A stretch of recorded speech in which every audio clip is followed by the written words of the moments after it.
નમસ્કાર મિત્રો, જીસેટ અને નેટ સોશિયોલોજીની તૈયારી કરતા તમામ ઉમેદવારોનું સ્વાગત છે।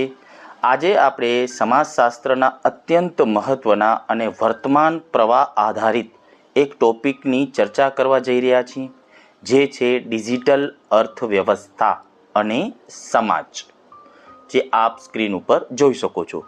મિત્રો, જ્યારે આપણે અર્થવ્યવસ્થા શબ્દ સાંભળીએ છીએ ત્યારે આપણને લાગે છે કે આ માત્ર અર્થશાસ્ત્રનો વિષય છે, પરંતુ એક સમાજશાસ્ત્રી તરીકે આપણે એ જોવાનું છે કે ટેકનોલોજી, ઇન્ટરનેટ અને સ્માર્ટફોનના કારણે આપણા સામાજિક સંબંધો, આપણી સંસ્કૃતિ, આપણું સામાજિક માળખું કેવી રીતે બદલાઈ રહ્યું છે। પરંપરાગત બજારોમાંથી આપણે જે ઓનલાઈન પ્લેટફોર્મ તરફ શિફ્ટ થયા છીએ, તે સમાજશાસ્ત્રમાં સામાજિક પરિવર્તનનો એક બહુ મોટો તબક્કો છે। આજના વિડીયોમાં આપણે પરીક્ષામાં પૂછાતા મહત્ત્વના સિદ્ધાંતો અને વિચારકો વિશે ઊંડાણપૂર્વક સમજીશું। હવે વાત કરીએ આ વિશેના સૌથી પ્રખ્યાત વિચારક મેન્યુઅલ કાસ્ટેલ્સની, જે જીસેટની પરીક્ષામાં અવારનવાર પૂછાતો મોસ્ટ ઇમ્પોર્ટન્ટ કન્સેપ્ટ એટલે કે નેટવર્ક સોસાયટી। કાસ્ટેલ્સે તેમના પુસ્તકોમાં સમજાવ્યું છે કે 21મી સદીનો સમાજ એ કોઈ ભૌગોલિક સીમાઓમાં બંધાયેલો નથી, પરંતુ તે ઇન્ટરનેટ અને માહિતીના નેટવર્કથી જોડાયેલો છે।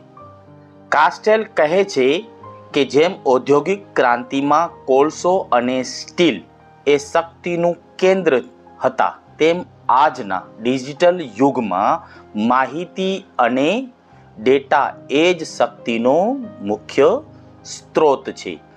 જે દેશ કે જે કંપની પાસે સૌથી વધુ ડેટા છે, તે આખી દુનિયાની અર્થવ્યવસ્થા અને સમાજને નિયંત્રિત કરે છે। એટલે કે આપણી આર્થિક પ્રવૃત્તિઓ હવે સ્થાનિક, મટી અને વૈશ્વિક સ્તરે એકબીજા સાથે નેટવર્કથી જોડાઈ ગઈ છે। આ કન્સેપ્ટ ખાસ નોટ કરી લેશો। બીજો એક મહત્વનો મુદ્દો જેમાંથી પ્રશ્નો બને છે અને તે છે શ્રમ અથવા રોજગારીનું બદલાતું સ્વરૂપ, જેને આપણે શું કહીએ છીએ? ગિગ ઇકોનોમી તરીકે ઓળખીએ છીએ। પરંપરાગત સમાજમાં શું હતું કે વ્યક્તિ સવારે 9 થી 5 કાયમી નોકરી કરતો હતો, તેને ફિક્સ પગાર અને સામાજિક સુરક્ષા મળતી, પરંતુ ડિજિટલ અર્થવ્યવસ્થાએ આ આખું માળખું બદલી નાખ્યું છે। આજે ઓનલાઈન પ્લેટફોર્મ જેમ કે ઓલા ઉબરના ડ્રાઈવર્સ, ઝોમેટો, સ્વિગીના ડિલિવરી પાર્ટનર્સ અથવા ઓનલાઈન ફ્રીલાન્સિંગ કરતા યુવાનો, આ બધા ગિગ વર્કર્સ છે।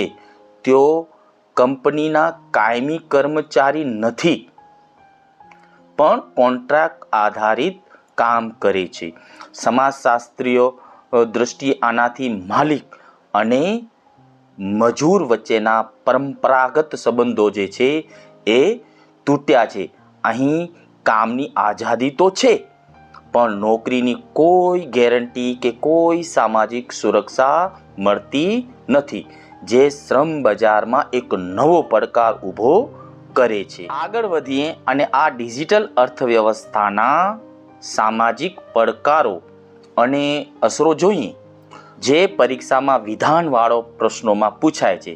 પહેલો પડકાર છે ડિજિટલ ડિવાઇડ। આનો અર્થ એ થાય છે કે સમાજનો એક વર્ગ, કયો વર્ગ? જેમ કે શહેરી અને ઉચ્ચ વર્ગ, જે ટેકનોલોજીનો પૂરો લાભ ઉઠાવે છે, જ્યારે ગ્રામીણ, આદિવાસી કે ગરીબ વર્ગ ઇન્ટરનેટ અને ડિજિટલ સાક્ષરતાના અભાવે પાછળ રહી જાય છે। આનાથી સમાજમાં નવી જ્ઞાતિ કે નવો વર્ગભેદ ઊભો થાય છે। બીજો અતિ મહત્વનો સિદ્ધાંત છે સોસાનો ઝુબોફનો સર્વેલન્સ કેપિટાલિઝમ। ઝુબોફ કહે છે કે આ આધુનિક મૂડીવાદ છે કે જ્યાં કંપનીઓ ફેસબુક, ગૂગલ કે ઇન્સ્ટાગ્રામ જેવા પ્લેટફોર્મ્સ દ્વારા આપણી દરેક હિલચાલ, આપણી લાઇક્સ ડિસલાઇક્સ પર નજર રાખે છે. આપણા આ જ પર્સનલ ડેટાને ગુપ્ત રીતે વેચીને અબજોનો નફો કમાવામાં આવે છે. એટલે કે ડિજિટલ યુગમાં મનુષ્યનું વર્તન એ જ નફો કમાવાનું સાધન બની ગયું છે. મિત્રો, આજના આ 5 મિનિટના ક્લાસમાં આપણે ડિજિટલ અર્થવ્યવસ્થાના મુખ્ય પાસાઓ જોયા. ચાલો એક ઝડપી રિવિઝન કરી લઈએ જે પરીક્ષામાં સીધું પૂછાશે. પહેલું છે મેન્યુઅલ કાસ્ટેલ્સ. જો તમને યાદ આવે ને, એટલે કે ડાયરેક્ટ નેટવર્ક સોસાયટી પર ટિક કરી નાખવાનું છે.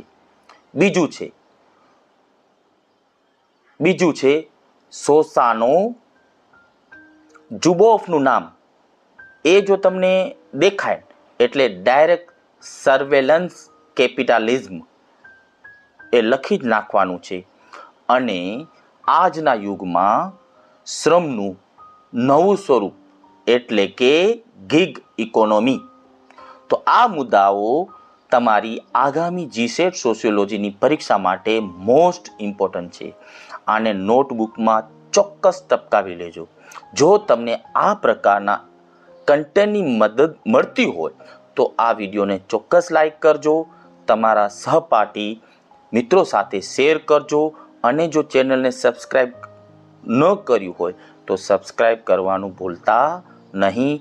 તમને પરીક્ષા માટે ખૂબ ખૂબ ખૂબ શુભેચ્છાઓ. મળીએ નેક્સ્ટ ઇમ્પોર્ટન્ટ લેક્ચરમાં. Thank you very much.